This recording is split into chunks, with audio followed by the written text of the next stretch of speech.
All Hit Radio.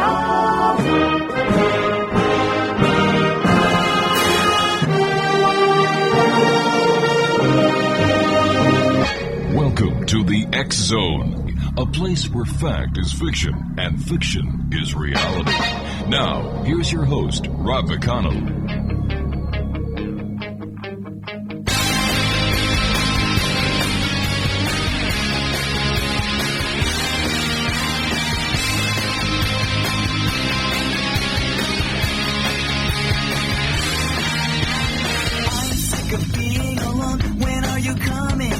Just a glimpse of your face. I can remember smelling your hair. I'll meet you anywhere, somewhere that no one can retrace, somewhere where no one will know our faces.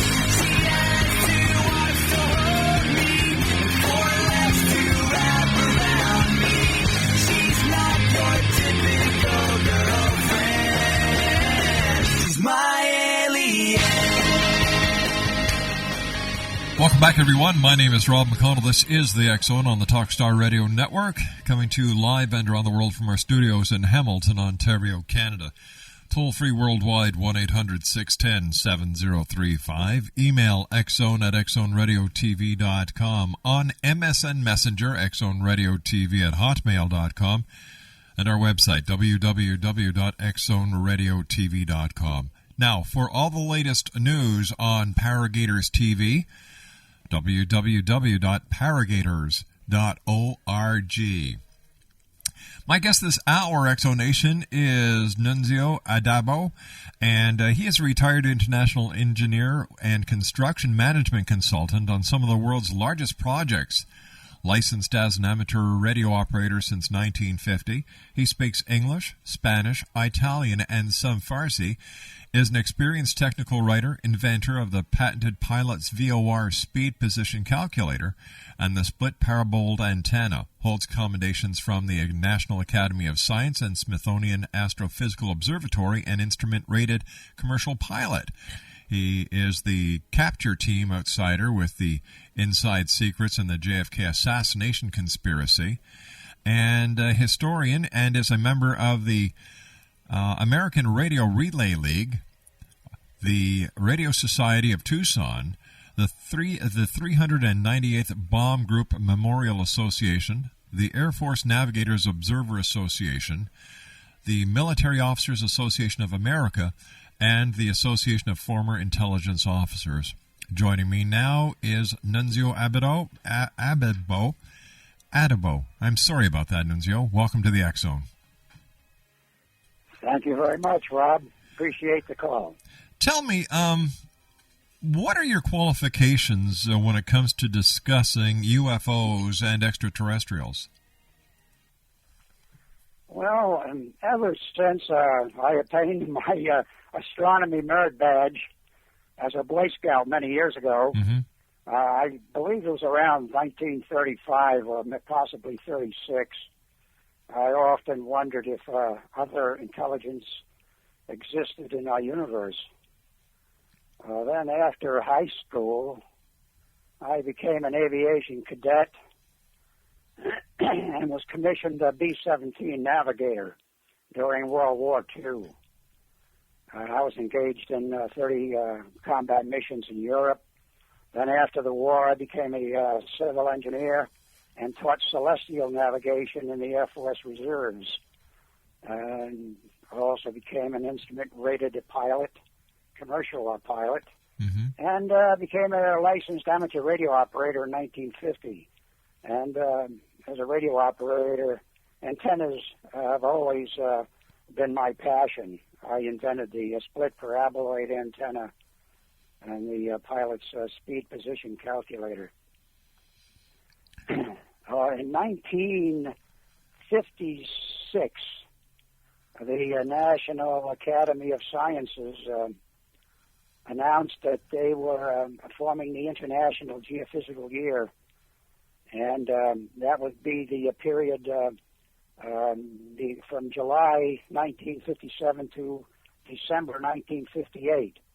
And it was during that 18-month period when we were going to be tracking a satellite to be placed in an equatorial orbit by a Vanguard rocket.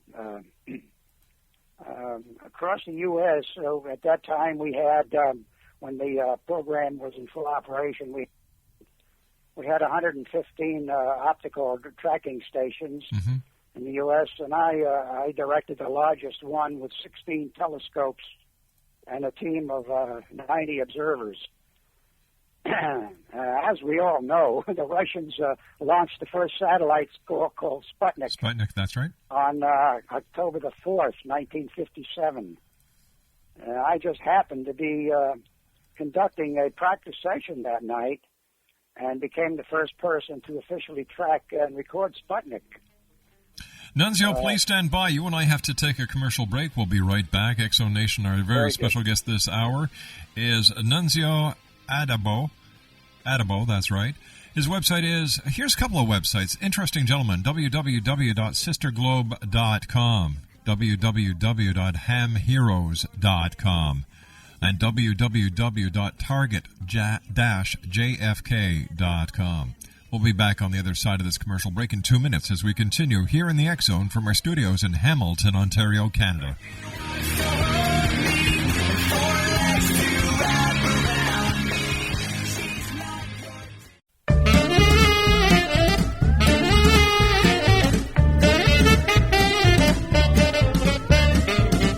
Love to an alien, be Roswell last night. We strolled along together in the pale moonlight. I had a funny feeling that something wasn't right. I made love to an alien last night. When she gripped my hand, I was feeling mighty fine. But her fingers with mine would not intertwine. When I bent down and gazed into her eyes, they were big as donuts and blacker than the sky. She said, I'm feeling lonely. I said, Lord, so am I. We'll stroll along together. Exonation, Nunzio ADDABBO was our special guest. His website's here. I've got three very interesting websites for you. www.sisterglobe.com. That's www.sisterglobe.com. The next site is hamheroes.com. That's hamheroes.com. And the third site, target-jfk.com. Nunzio, before we went to the commercial break, we were talking about UFOs, and I asked you about your qualifications to discuss UFOs and extraterrestrials, and you were telling us that you were the first observer to actually track the Sputnik satellite that was, now we're going back to, what is it, 58, 59?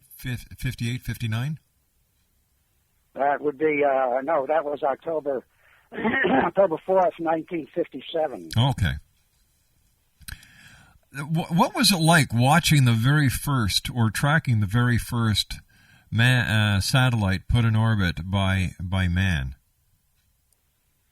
Well, what was it like? Yes, sir. Well, Sputnik revolved around the Earth approximately every 90 minutes. Mm-hmm. And it was transmitting a series of beeps, not Morse code, but a series of beeps on 20.005 megahertz. It also transmitted on 40.002 megahertz. And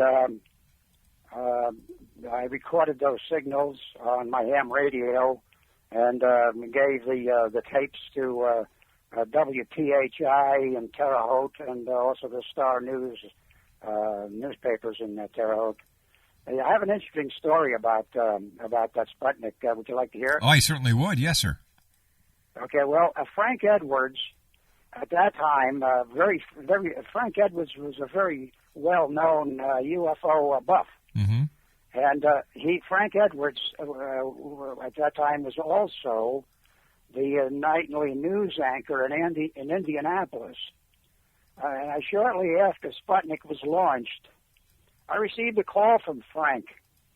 He wanted me to go to Indianapolis to try and solve a local mystery involving electronics. He wouldn't give me any details. He just thought that I might help. So I drove to Indianapolis. And when I arrived at the site of the mystery, there was a little house with the roped-off yellow police ribbon. Mm-hmm. There were police cars available, and fire trucks, and there were 2 electricians on the site. The area was all lit up with floodlights. There was a large table with coffee and donuts, and Frank had a TV crew on hand. I said, Frank, what's going on here? He said, see, just wait a few minutes, and her garage door is going to go open automatically. Well, I began to make notes. I took and I waited, and shortly after, sure enough, the garage door went up. And then waited, and then 90 minutes later, the garage door closed. Well, this went on all night. And when I reviewed my notes, the mystery was solved. Every time Sputnik passed overhead, its signal would trigger the lady's garage door, and it would open it. And then on the next pass, it would shut it. The electricians on the site, they took the garage door opener apart, and they determined that the garage door frequency somehow was operating on 20.005 megahertz. That was Sputnik's frequency. My goodness! So the mystery. The mystery solved.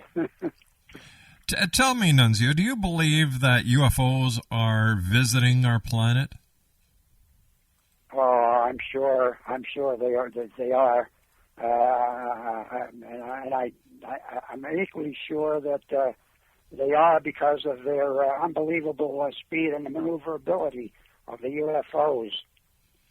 We just don't have any type of aircraft on Earth that can achieve speeds of over Mach 40, and Mach 1, depending on the altitude, is about 743 miles an hour. Mm-hmm. So Mach 40, you're looking at 30,000 miles an hour, and we just don't have anything that can fly that fast on Earth. Not to my knowledge. Do you think that the government or the governments of the world are actually suppressing information about UFOs and their intent on this planet? Absolutely. We can go back to Roswell. Mm-hmm. Roswell crash in 1947. That was the biggest cover-up that began with our government, and I have first-hand information on that. Could you share it with us? Yeah, absolutely. Well, here's what I know and how I know it. At first, there were actually, as far as I can determine, there were 2 crashes mm-hmm. at Roswell in 1947, and that was the first. That was the first week in July, 1947.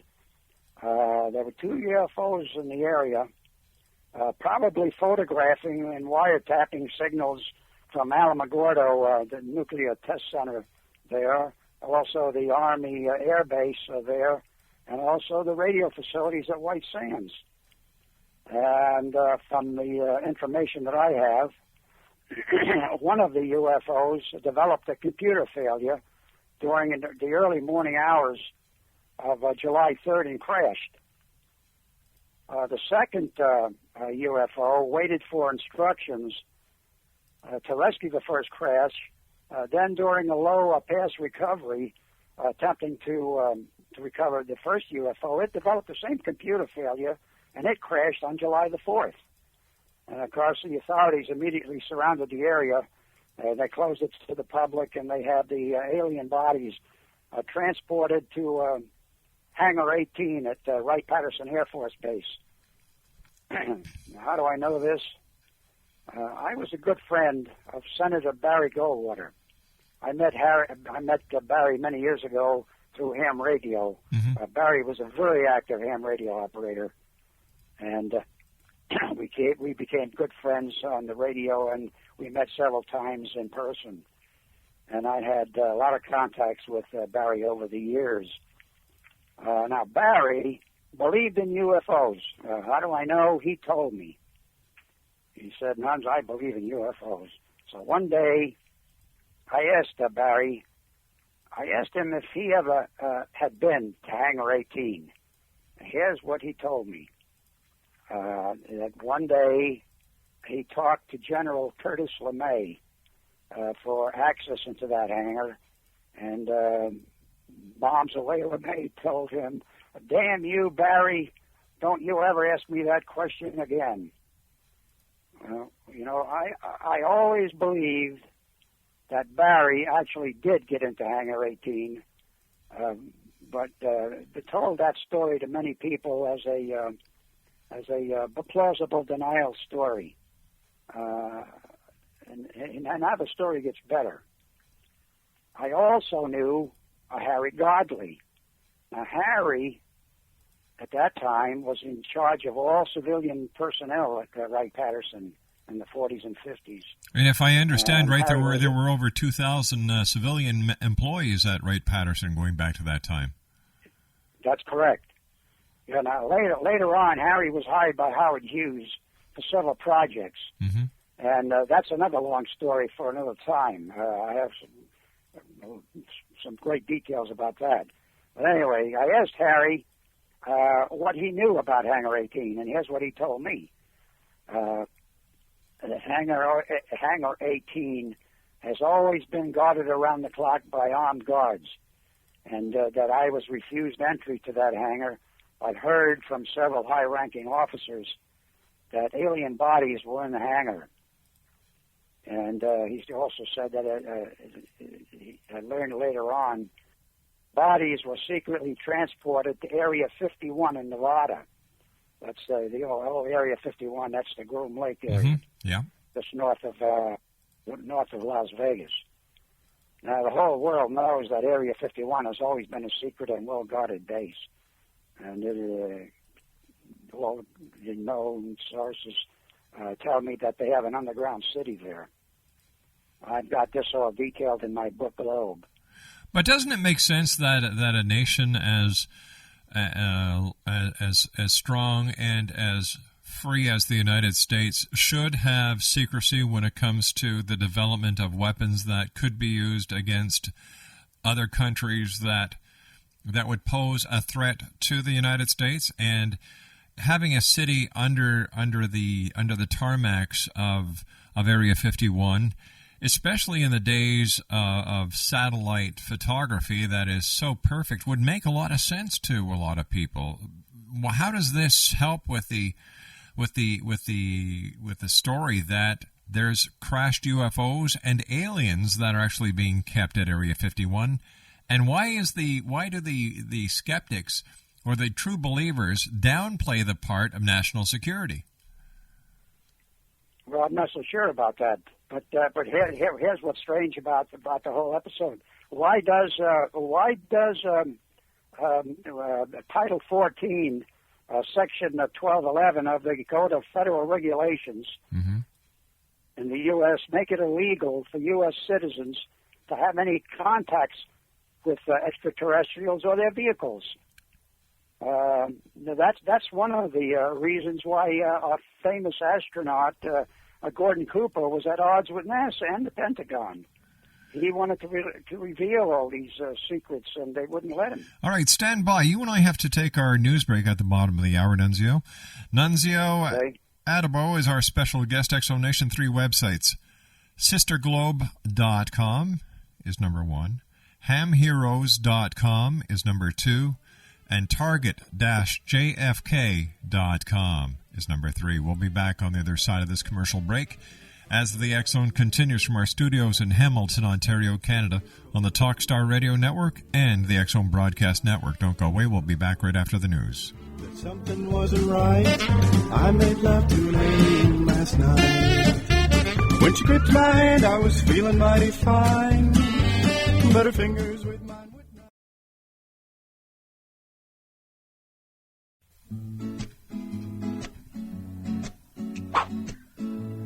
So I went back to the doctors because when I needed a second opinion, and I went back and told him he was a good doctor, but he wasn't there. I got some woman in a white coat standing there. I said, "Excuse me, but who are you?" She said, "I'm a nurse practitioner." I said, you mean you're practicing being a nurse? She said, no, not quite like that. No, I am a qualified... Oh, then why do they call you a practitioner? Because you're practicing on me. I'm not sure I want that. See, no. Nurse practitioners allowed to give you prescriptions, help you with minor surgeries, and all that kind of thing. And I take care of you when the doc's not around. She said, we're going to become really popular. I said, well, blimey, somebody like you is going to be really popular. Let me tell you. Oh, she said she got offended with that. So I said, sorry, I didn't mean to offend you. But now I know what a nurse practitioner is, don't I? Remember that, nurse practitioner, they're the future. Find a good one. For more information on Alfie and Jeff Knott, visit www.navigatingthehealthcaremaze.com. That's www.navigatingthehealthcaremaze.com.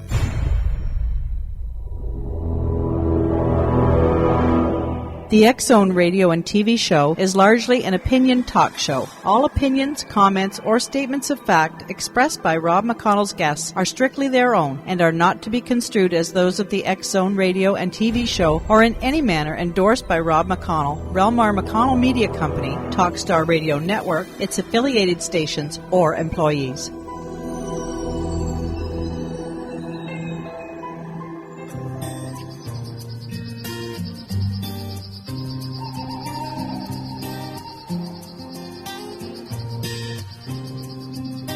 Out in the field, farmers grow bread, called for the meat, they took for the shed, and dark came to fall, silence was all, a beauty shone bright, surrounded by light. Come on now, I fell in love with the million, I fell in love with the rise, fell in love with the million, I'm telling you no disguise.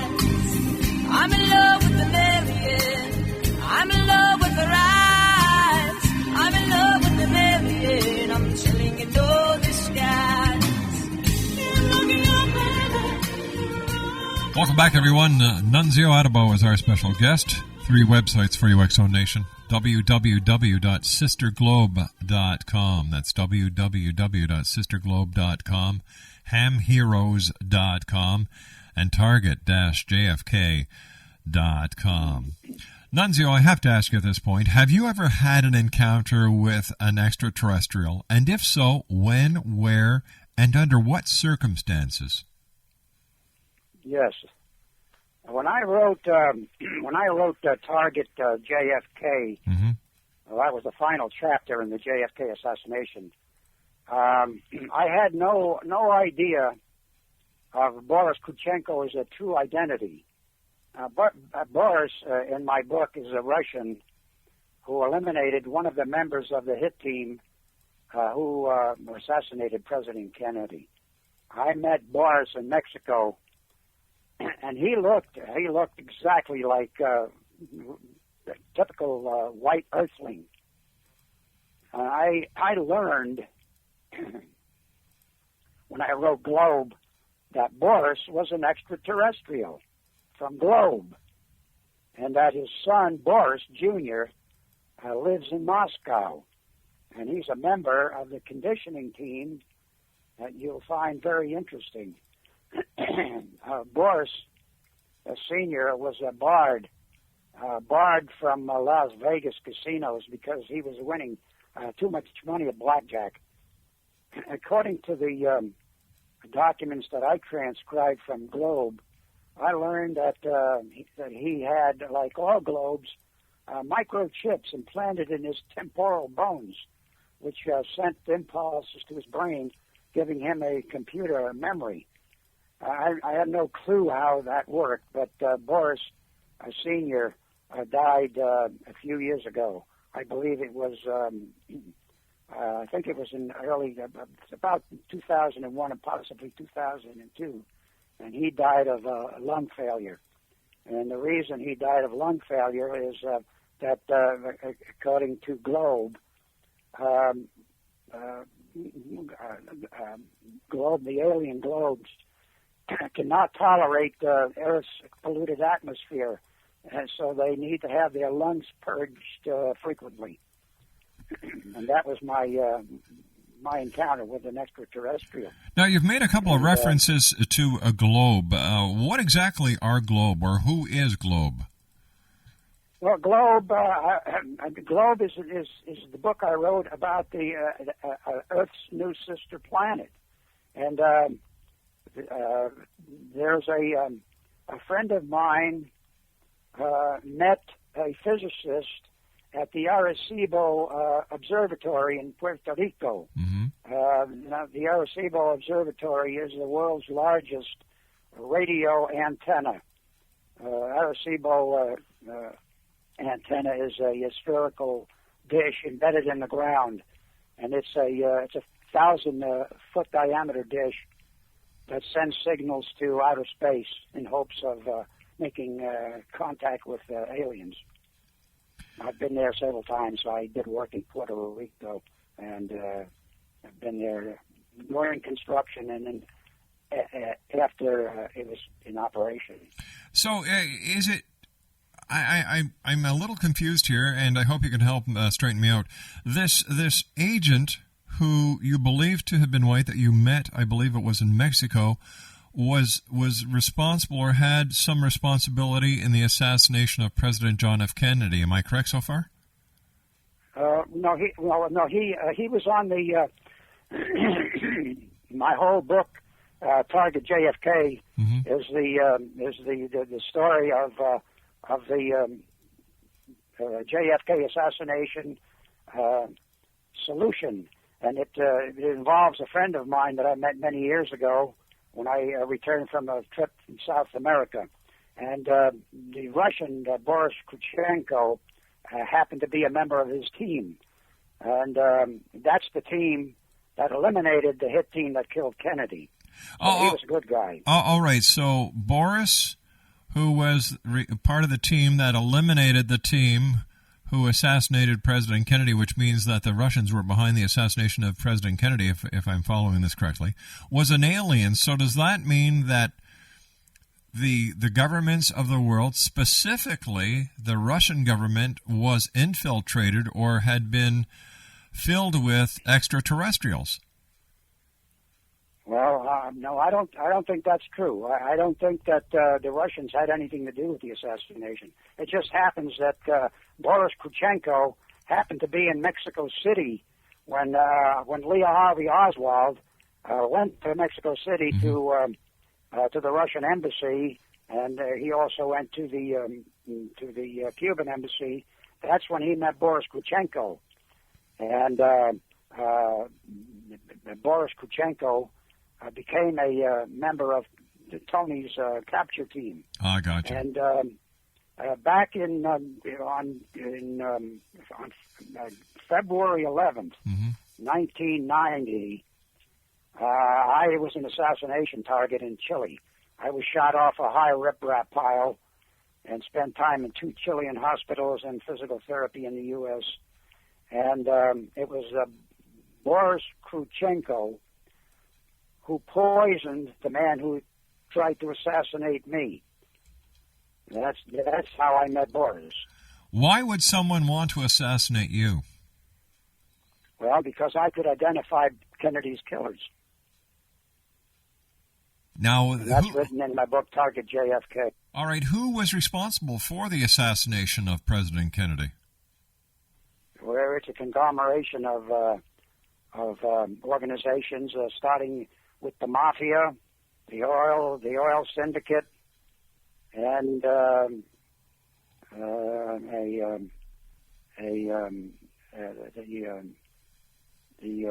bank organization, and the oil syndicate, worldwide oil syndicate. They were all joined together, and they had one man that coordinated the effort, and his name was Daniel Hill.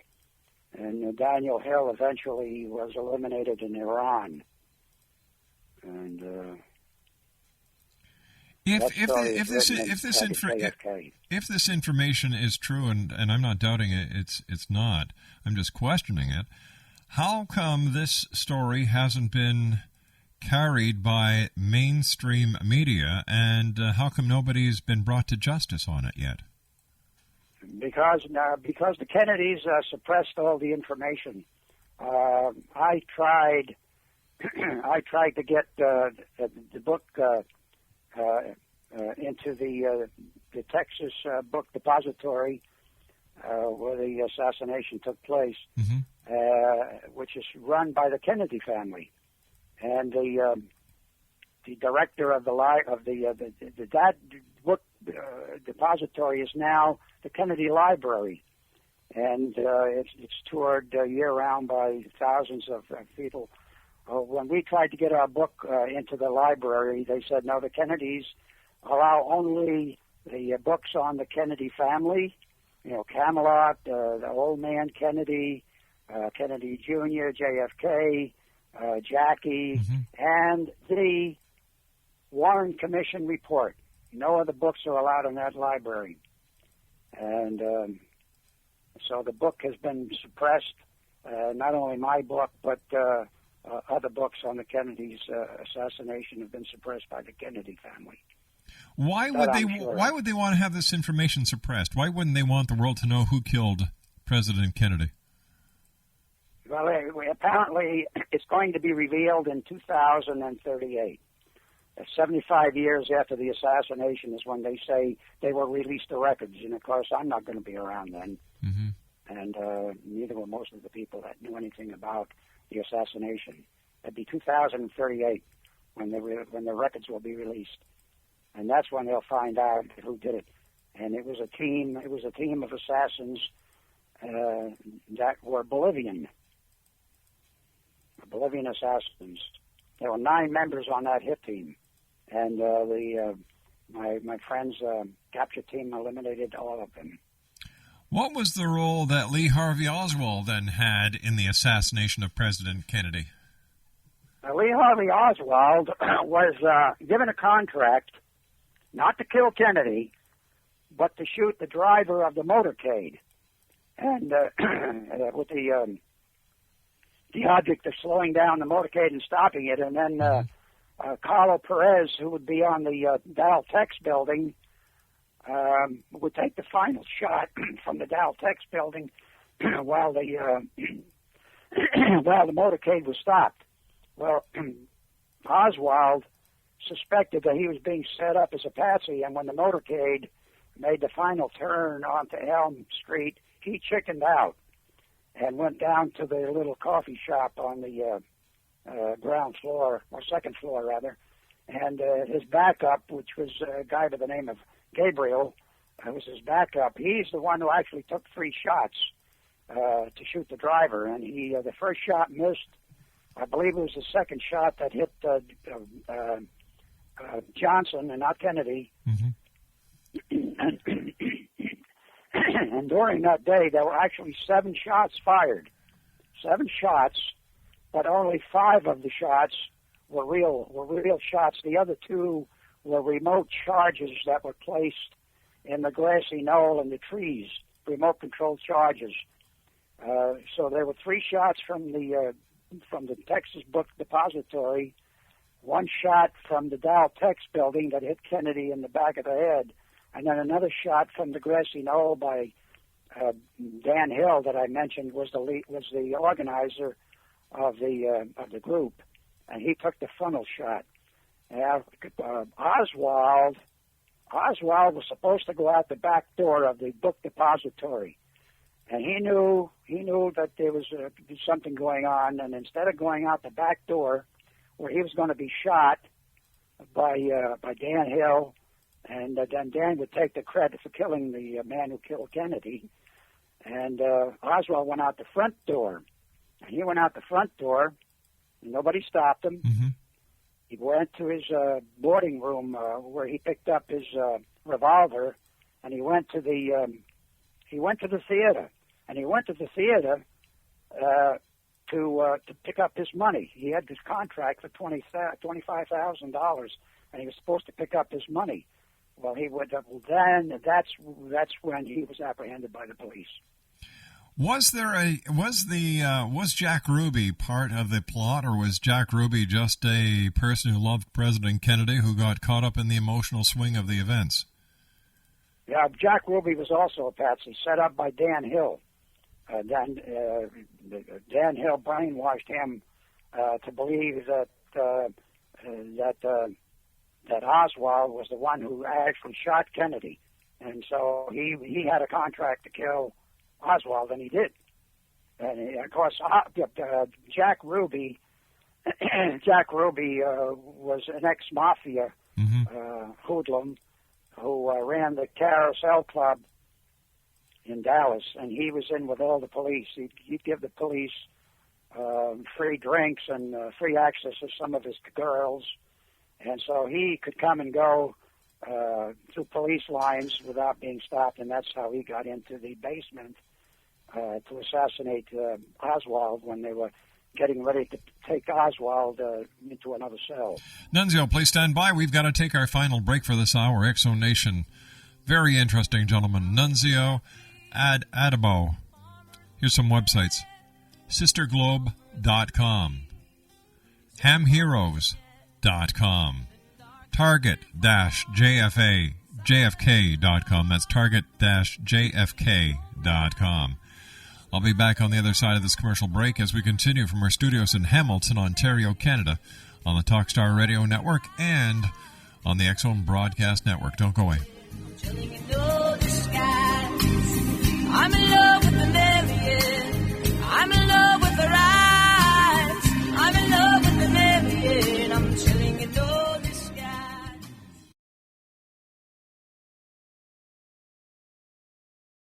I shot the sheriff, but I did not shoot the deputy. I shot the sheriff, but I didn't shoot the deputy.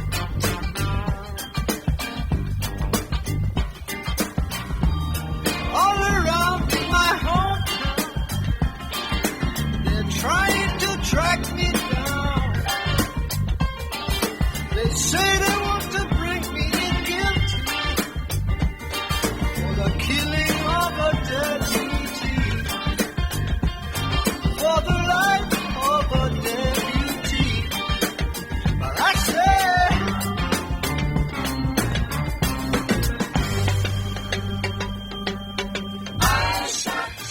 And welcome back, everyone. It's been a very interesting hour here with our guest of this hour, Nunzio ADDABBO. His websites are SisterGlobe.com, HamHeroes.com, and Target-JFK.com. Tell me, Nunzio, one question I've always wanted to ask someone, is there a connection between extraterrestrials and the Bermuda Triangle? Oh, yeah. I have the report. When I wrote my book, Ham Radio Heroes, during my research, I received many letters for ham radio operators that wanted to be in my book. Now, two of those letters were from operators that heard signals in the Bermuda Triangle on 652 megahertz. And one was a maritime mobile, the other was an aeronautical mobile. Now, what makes that interesting is that, unusual is that 652 megahertz happens to be TV channel 44, and there's no such channel broadcasting in the Bermuda Triangle on that frequency.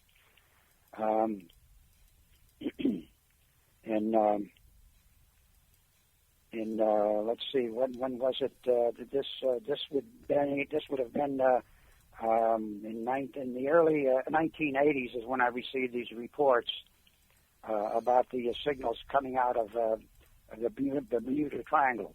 Now, the other significant thing about that frequency, 652, is when I wrote my last book, Globe, it was determined that the extraterrestrials received signals from 652 megahertz, and that one of their UFOs crashed in the Bermuda Triangle. So that the signal being transmitted on 652 could not have been an extraterrestrial globe. It was either a different extraterrestrial, it was one of our submarines, a foreign sub, or possibly a USO. But it was not a signal being transmitted by globe. So that is very unusual.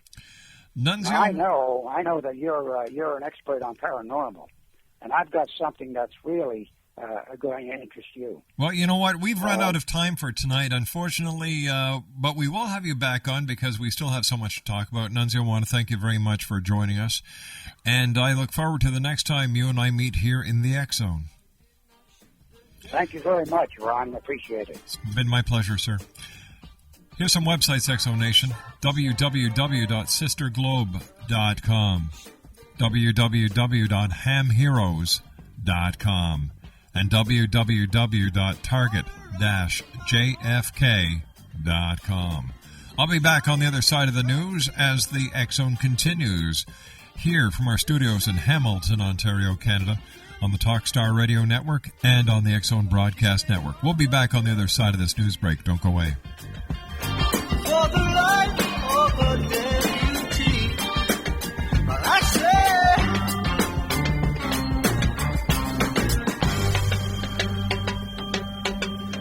shot the sheriff, but I swear